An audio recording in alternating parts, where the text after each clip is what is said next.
এখানে মানুষের মধ্যে প্রাণের ছোঁয়া আছে, মাটির গন্ধ আছে, যার কারণে তারা শহীদ জিয়ার দল ধানের শীষকে তারা গভীরভাবে ভালোবাসে। কাজেই এখানকার মানুষ যেমন ভালো, ধানের শীষের ভোটও ভালো। ঠিক না ব্যাটিং করলাম? আমি যখন 2018 সালে এই গেট দিয়ে প্রবেশ করি, সেদিন আমি অস্ত্রসিক্ত হয়েছিলাম এই অবস্থা দেখে।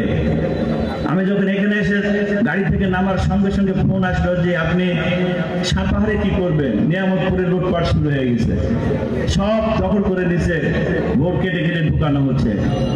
মসজিদপুরের অবস্থা, এখানকার অবস্থা দেখলাম এই শিশা উচ্চ বিদ্যালয়ের, যে সবার মধ্যে নীরবতা, সবার মুখে কোনো হাসি নাই, সবার মধ্যে একটা আতঙ্ক।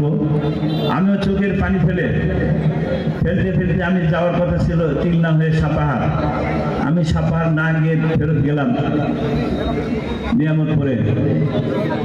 প্রিয় ভাই বোনেরা, আমরা সব বক্তাকে আমি ধন্যবাদ জানাচ্ছি, সুন্দর বক্তব্য দিয়েছে।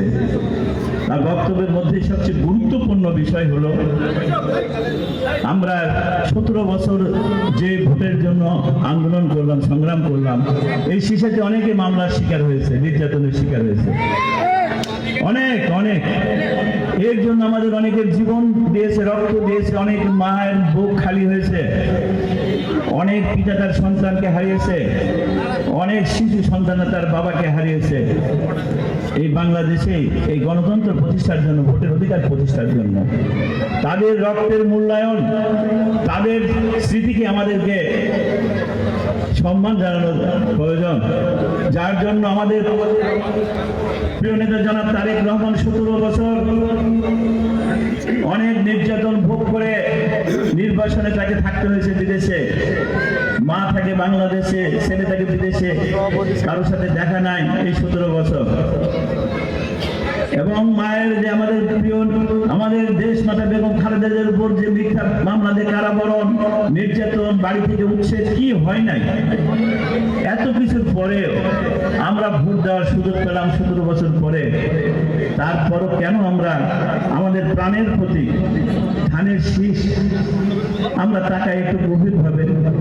এই রক্তের দিকে যাদের ঋণ, যারা জেল জুলুম খেটেছেন, যারা জীবন দিয়েছেন, যারা এই গুম হয়ে গেছেন, আজও খোঁজ নাই, ওই শিশু সন্তানের মুখের দিকে তাকায়, যে শিশু সন্তান আজও বাবাকে খুঁজে পায় না, আমরা সেদিকে তাকাই, তাকে দেখি কেন এত অর্জিত যে গণতন্ত্রের জন্য আমাদের এত রক্ত, এত ত্যাগ, আমাদের নেত্রী, আমাদের দেশমাতা অপরিসীম ত্যাগ স্বীকার করেছেন, আপনারা ত্যাগ স্বীকার করেছেন, অনেক বাবা মা ত্যাগ স্বীকার করেছেন, অনেক শিশু ত্যাগ স্বীকার করেছেন।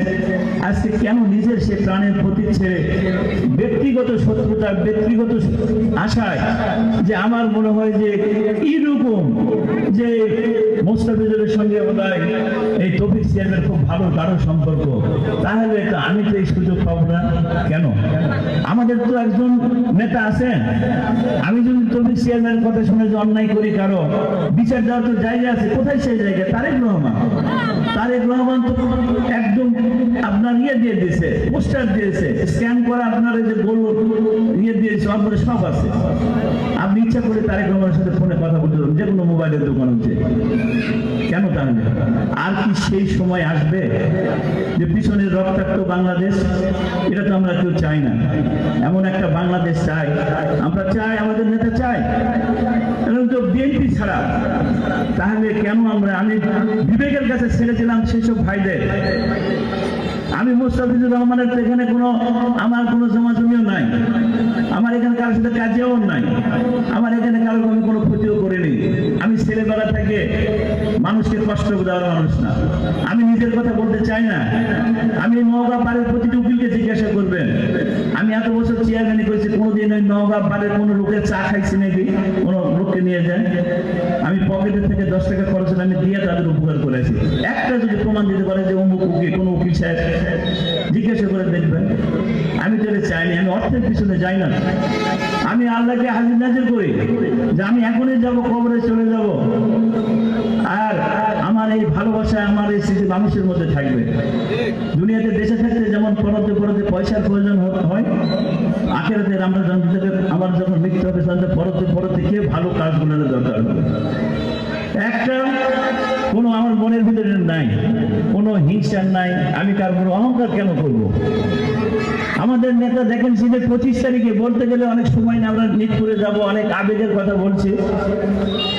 আমার নিজের জীবনের আমি একদিন গভীর অনেক রাতে রাত 1:30টার সময় বাসায় যে মোবাইলে মেসেজ আছে বিভিন্ন কেন্দ্র থেকে দেখতে হয়, দেখতে যে দেখি আমার একটা পুরনো লেখা আছে স্মৃতির ডায়েরির পাতা থেকে। দেখছি যে আমার মেয়ের হাতেরই লেখা, প্রায় 18 তখন আমার মেয়ের একটা স্মৃতি পড়তো, ওই সময় লিখছে। এতদিন পরে এনে আসলো, কি মনে করে তার ভিতরে আবেগ হয়েছে, লিখছে দেখা চিঠি থেকে হুবহু তুলে দিছে যে আমরা 2 বোন ঈদের সময়, এটা আমার মনের আবেগের কথা, ঈদের সময় সবার আমার ভাইয়েরা, আমার বাপ চাচা আর যারা চাচা আছে, বড় বড় আছে, সবার ছেলে মেয়েদের জন্য কাপড় কিনেছে, আমার বাবা আমাদের জন্য কাপড় কিনতে পারেনি।